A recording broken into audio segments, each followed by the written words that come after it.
Good afternoon to you, ladies and gentlemen. We thank you so much for joining us at this on Equinox Television.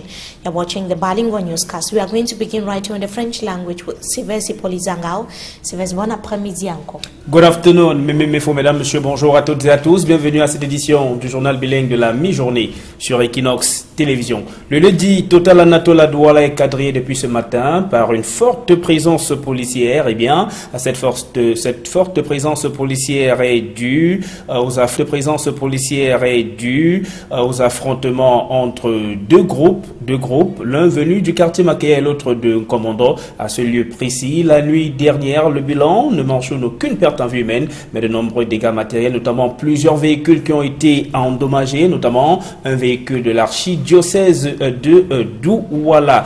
Selon des témoignages, tout serait parti des disputes entre les membres de ces deux groupes-là, et l'on parle, d'autres témoins également parlent de règlement de compte, mais pour l'instant, des enquêtes ont été ouvertes pour savoir exactement ce qui s'est passé et mettre la main sur les auteurs de ces différents saccages perpétrés sur ces véhicules que vous avez aperçus il y a quelques instants en image. Je vous propose à présent les réactions de quelques témoins qui ont vécu cette scène au quartier Commandant. En train de réfléchir de quoi on va manger. Subitement, on voit les gars entrer avec les machettes. Arrêtez-le, je trace pour aller entrer chez moi. Là, me suit, il m'appelle le nom de mon frère. Il prend d'abord ma chaîne. Et qu'il laisse la chaîne, il prend. Il me fait la machette. Il laisse, ils reviennent comme ça. Ils ont commencé à frapper, casser la maison, casser la voiture, prendre encore comme ça. Entrer à... Je ne sais pas ce qu'ils voulaient. Moi, je ne suis même pas au courant de tout ça. C'est hier que... Moi, je me fais comprendre que... On me fait comprendre que c'est une petite fille du quartier qui a fait ou c'est quoi. Puisqu'il y avait une soirée, on a organisé une soirée là samedi. Bon, hier alors c'est ça alors, ils sont encore venus ici pour nous arrêter. Moi je suis au courant de... Et voilà une réaction d'un des témoins qui ont vécu donc cette scène, ces affrontements entre deux groupes, l'un venu du quartier Makéa et l'autre du quartier Commandant. Ils se sont affrontés au lieu dit Total Anatole, c'est dans la ville de Douala, c'est effectivement à la frontière entre les arrondissements de Douala 2e et de Douala 1er. Depuis ce matin, celui est fortement quadrillé par la présence policière. Des enquêtes ont été ouvertes pour mettre la main sur ces fauteurs de troubles qui ont perpétré des saccages sur plusieurs véhicules que vous avez regardé à l'image, des vitres brisées, notamment un véhicule de l'archidiocèse de Douala, même des domiciles ont été vandalisés, les nacos brisés, tout comme d'autres fenêtres. D'autres témoignages lors de nos prochaines éditions d'information. Et peut-être nous allons revenir sur d'autres réactions des témoins qui ont vécu cette scène hier dans la nuit au lieu dit Total Anatole, c'est à Douala. Nous reviendrons donc sur ces différents éléments lors de nos prochaines éditions. Parlons à présent de cette situation plutôt critique pour les personnes qui souffrent d'insuffisance rénale. Elles sont exactement à leur 3e semaine sans séance d'hémodialyse. Le ministre de la Santé publique, face à l'absence de kit médical, leur demande de patienter encore une semaine pour pouvoir accéder aux soins. Les détails avec Marcelin Gansor. À l'entrée de l'hôpital général de Yaoundé, les insuffisants rénaux ont levé le dispositif observé jeudi dernier. Mais il ne s'agit que d'un calme apparent, puisque la situation n'a pas évolué depuis lors.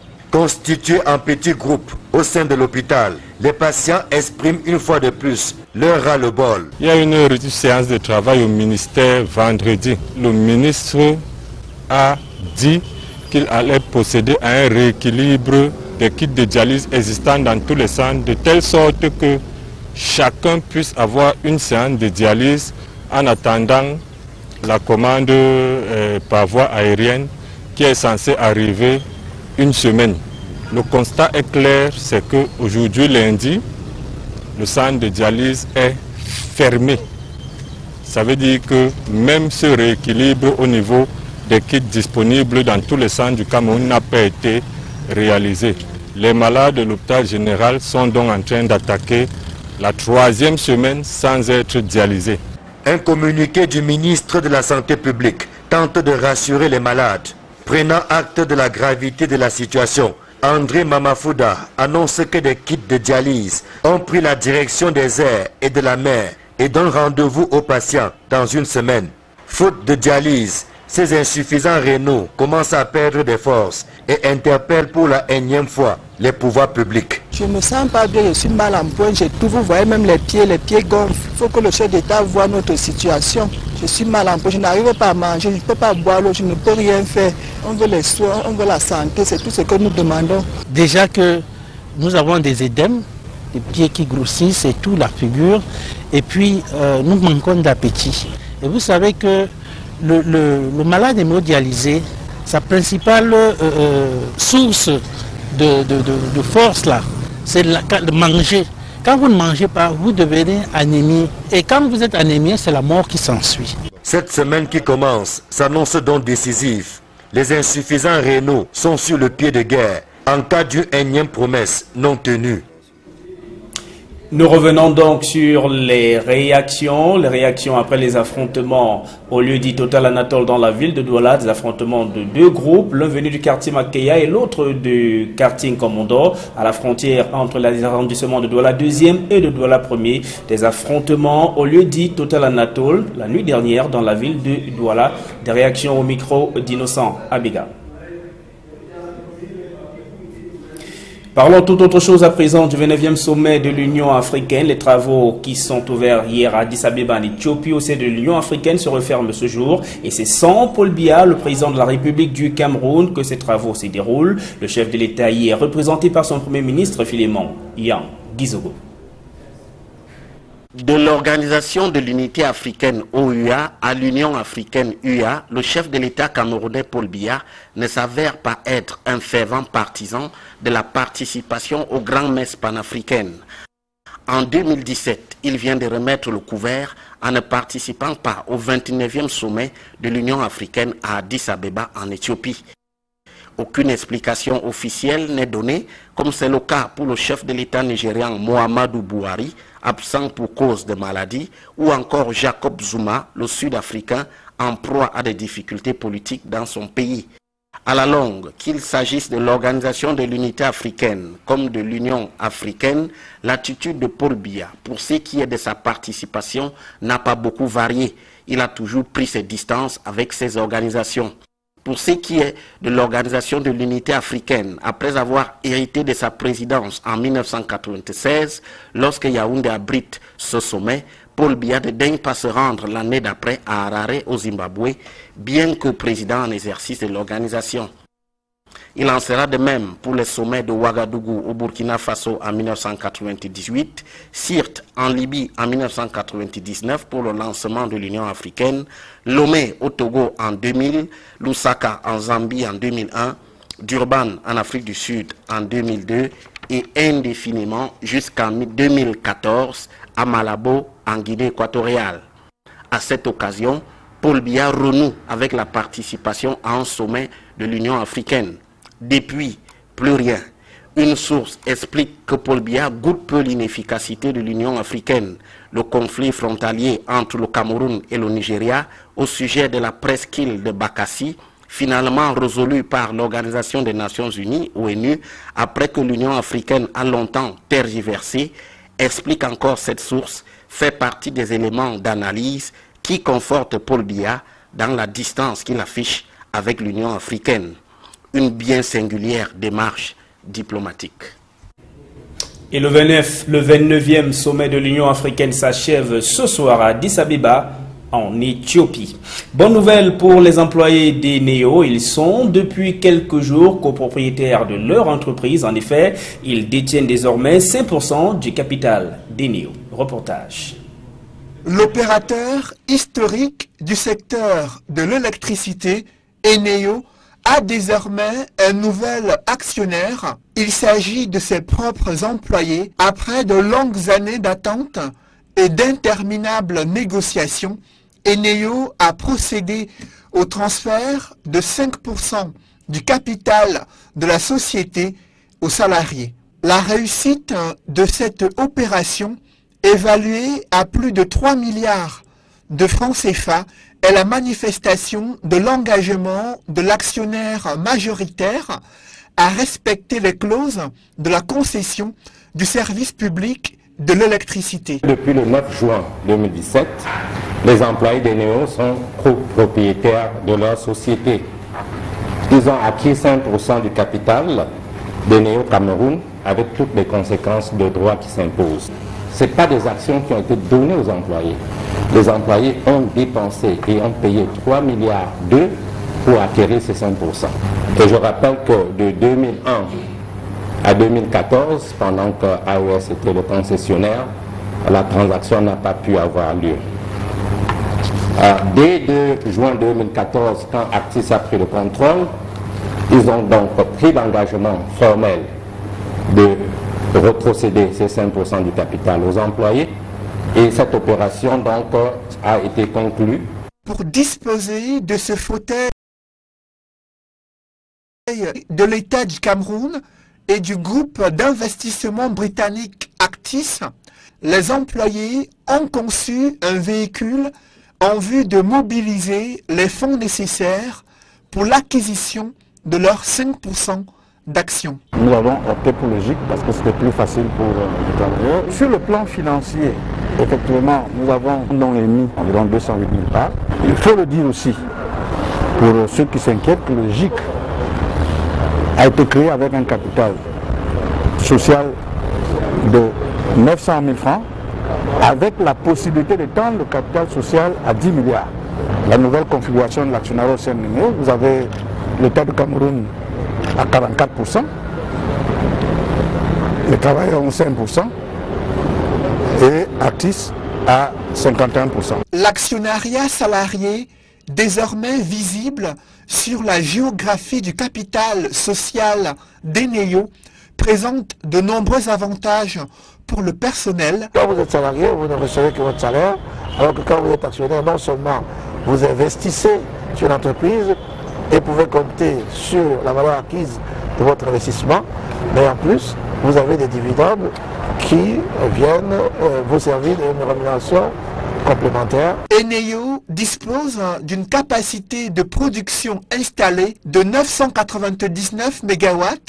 Cette entreprise, filiale du groupe d'investissement britannique Actis, emploie plus de 3700 salariés engagés à fournir une énergie fiable et sécurisée à tous les Camerounais. Et voilà, on parle de toute autre chose à présent de ces membres de la Foundation of Medical Delegates qui ont soutenu leur mémoire de fin de formation. L'événement a été présidé dans la ville de Douala par le représentant du ministre de l'Emploi et de la Formation professionnelle. Les étudiants délégués médicaux et auxiliaires de pharmacie de Foundation of Medical Delegates sont face à leur destin. Après 9 mois de cours et 3 mois de stage pratique assurés dans des laboratoires pharmaceutiques, l'heure est aux soutenances.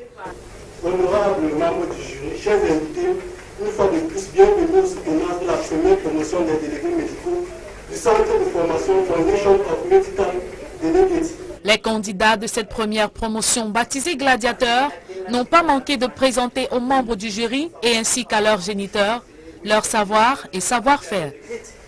Nous avons des échantillons médicaux à remettre aux prospects cibles à potentiel afin que ceux-ci puissent expérimenter et prescrire avec plus de conviction.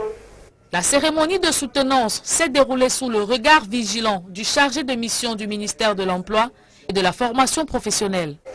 Oui, je suis content de la prestation des candidats du centre de formation Foundation of Medical Delegates. Parce que depuis un certain temps, nous sommes lancés dans le cadre de la professionnalisation des formations. Et le jury était constitué essentiellement de professionnels. D'où la qualité de la soutenance qui était très relevée. Après une longue période de délibération, les résultats sont enfin proclamés.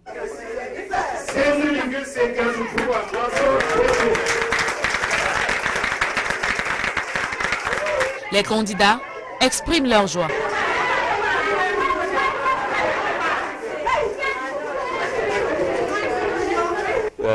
Nous sortons inspirés de cette formation. Je ressors de là avec plein de fierté parce que tout s'est très bien passé. Les jurys ont été un peu stricts, mais c'était pour mon bien. Et je suis fière de cette formation. Nos émotions sont tellement déterminables, des émotions de joie, des émotions de fierté. The Foundation of Medicals Delegate dispense des modules de formation dans le savoir pharmaceutique et médical, le marketing et management, les techniques d'expression et de communication françaises et enfin en informatique. The Foundation of Medicals Delegate, en partenariat avec des laboratoires pharmaceutiques et parapharmaceutiques de renom, a pour objectif l'intégration de ces étudiants dans le monde professionnel. Madame la fondatrice nous explique. Nous avons des collaborateurs, des laboratoires pharmaceutiques qui collaborent avec nous dans ce projet à Foundation of Medical Delegate et qui sont entièrement satisfaits par la prestation de ces étudiants. Je suis entièrement satisfaite pour cette cuvée de 11 candidats. C'est ma première promotion, je veux dire. Et c'est une promotion dans laquelle j'ai tout donné, j'ai tout mis. Et j'ai mis aussi en place un panel, un jury de partenaires efficaces. The Foundation of Medicals Delegate, pôle de savoir pour un emploi assuré, est situé à l'étage face Société Sikakao à Douala. Well, Mimi Mefo, you have the second part of the news. Thank you, Sivesi Polizangao. To our televiewers, good day. We continue to talk about rising insecurity here in the country's economic capital, Douala. It was a tense atmosphere, and it is still a tense atmosphere at the Anator neighborhood here in the country's economic capital, Douala, following a standoff between a gang of hoodlums or men of the underworld and inhabitants of the Commando neighborhood. They vandalized vehicles, ramshacked homes, and equally attacked locals who tried to resist. Enormous material damage was recorded. Several vehicles destroyed as a result. Innocent Abega and Babla Jonathan were there. They tell us more in the following report. Tens of unidentified young people stormed this part of Cameroon's economic capital, Douala, armed with knives and machetes in a show of violence. Last night has been a horrible, terrible and frightful one for inhabitants of the entire Rue Mangabel. It is a locality or a neighborhood in between, along the boundary between Douala 2 and Douala 1 subdivisions. Yesterday, some group of persons were involved in a severe and violent fight in this neighborhood, and they also went destroying properties, notably vehicles like the one that you're seeing behind me with the windscreen damage. We have about 10 vehicles like this one all along the Rue Mangabel, or better still the Mangabel Street, as well as around the Catholic Church, which is in this neighborhood. We have about 10 or more vehicles that were damaged last night by some inhabitants coming from Commando and others coming from the Makia neighborhood. Security forces were on the ground, but some inhabitants just told me that they came and they took a little bit of time before bringing the situation under control, because the youths were in their numbers more than 100, according to what some inhabitants here told me. It's been a very difficult night and even a difficult morning for inhabitants of this neighborhood, especially for those who have seen their vehicles completely damaged by the young people. Thank you, Babla Jonathan. They're reporting from the Anator neighborhood here in the country's economic capital, Douala. Security forces are still in the said locality to restore calm. It's almost been an annual rendezvous. We are talking about the problem of floods in the country's economic capital, Douala. The situation of yesterday, it was a veritable nightmare in the Makepe Misoke neighborhood, Bepanda, and some parts of Aqua. It was practically impossible for commuters to move from one part of the city to another. Katrin Kone visited some of the neighborhoods and now tells us more. The phenomenon of floods has become a common scenario in Cameroon economic capital, Douala. On the wake of every downpour, city dwellers woke up Monday with their feet in water, following a heavy downpour that battered the city. Makepe Misoke in Douala 5 municipality is one of the most hit areas.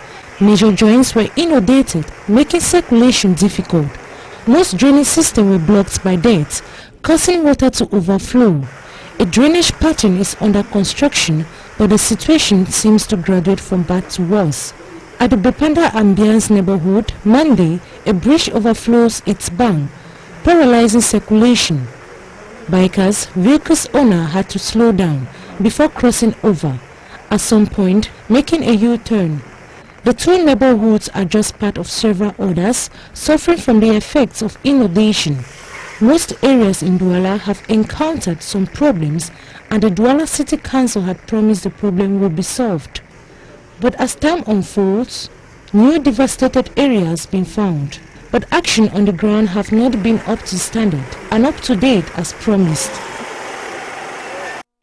Floods still a bitter reality in the city of Douala now ahead of the 2018 presidential elections. How to ensure a violent-free election come 2018 was the purpose of a meeting which took place in Ebolova, south region of the country recently. The meeting brought together actors of the civil society, men and women of the media, and equally actors of the political scene. Details with Innocent Azi. Members of various political parties in Ebolova, south region of Cameroon, including some members of the civil society and reporters, constitute this preparative seminar organized ahead of the 2018 presidential election in Cameroon. To organizers, it is to underscore the importance of democratic participation, the notion of infrastructural development in the society as a project, as well as the electoral cycle. All these in a bid to acquaint actors. Il faut préparer ces acteurs, n'est-ce pas, à maîtriser un certain nombre de sujets. Real democracy, which seems to be completely absent in Cameroon, and a far-fetched dream, needs to be accelerated by these actors. Il y a quelque chose qui existe, mais qui est loin d'être ce qu'on attend, n'est-ce pas, dans un pays qui se revendique d'être un pays démocratique. Actors are also educated to encourage and sensitize citizens unlike them. Vote genuinely without being influenced financially or materially. Nous voulons construire, n'est-ce pas, une société citoyenne où l'électeur. This means voters should be allowed to vote a presidential aspirant based on his competence and goodwill. C'est l'enjeu, n'est-ce pas, de cette formation. At the close of the seminar, participants are short working towards accelerating true democracy in Cameroon. J'ai espoir qu'un jour le Cameroun aussi s'éveillera. We now talk about the structural adjustment program to tackle the problem of underdevelopment in the country. The International Monetary Fund has extended a helping hand to Cameroon, but for what purpose and for what impact? Economists in Douala have already been reacting. They have expressed worries over the close to 400 billion francs CFA deal that has been reached between Cameroon and the IMF. They say that if not well managed, the accord could be destructive or detrimental to the economy of Cameroon. Babla Jonathan has more.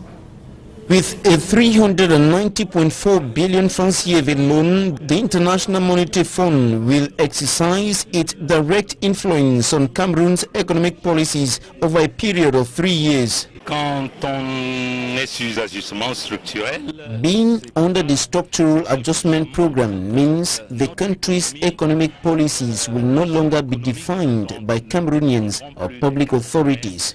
Et ne dépendront plus des pouvoirs publics. Economic stakeholders caution government against possible negative fallouts of the agreement with the IMF. On espère que la contrepartie de ce... We hope that the loan from the IMF will not result in the reduction of salaries in the public sector, because that will reduce consumption and slow down economic growth. De réduire la consommation et de ralentir l'économie. Faut surtout taxes should not be increased, but those who are not paying taxes should be compelled to do so. If those who are already paying are overtaxed, they will go out of the country. Members of the Cameroon Employers Association say GICAM, the melting pot of entrepreneurs, has a watchdog role to play in order to avoid stagnation or a drop in the country's economic growth. Nous, GICAM, il faudrait que... GICAM has to keep a keen eye on the program to ensure that measures taken during this period do not provoke a drop in the growth rate, but should rather step up growth. De relancer la croissance. With a first immediate disbursement of slightly above 100 billion francs CFA, the IMF Extended Credit Facility Program is expected to restore financial viability and unlock growth in the private sector in Cameroon.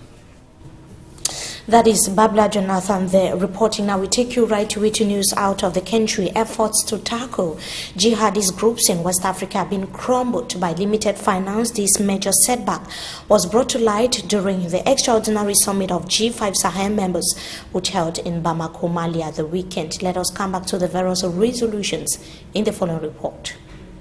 A new multinational military force to tackle terrorism in the Sahel is the engagement taken by West African leaders during the G5 summit in Bamako, Mali, which had the French president in attendance. But for this battle against Islamist militants to be eradicated, a budget of 423 million euro is required, as estimated by the president of Niger, Abubakar Keita. Despite the 50 million euro support from the European Union, 8 million euro from France, and 10 million to be contributed by each of the G5 Sahel members, the regional bloc is still not being provided with up to half of the required budget to attain the objective.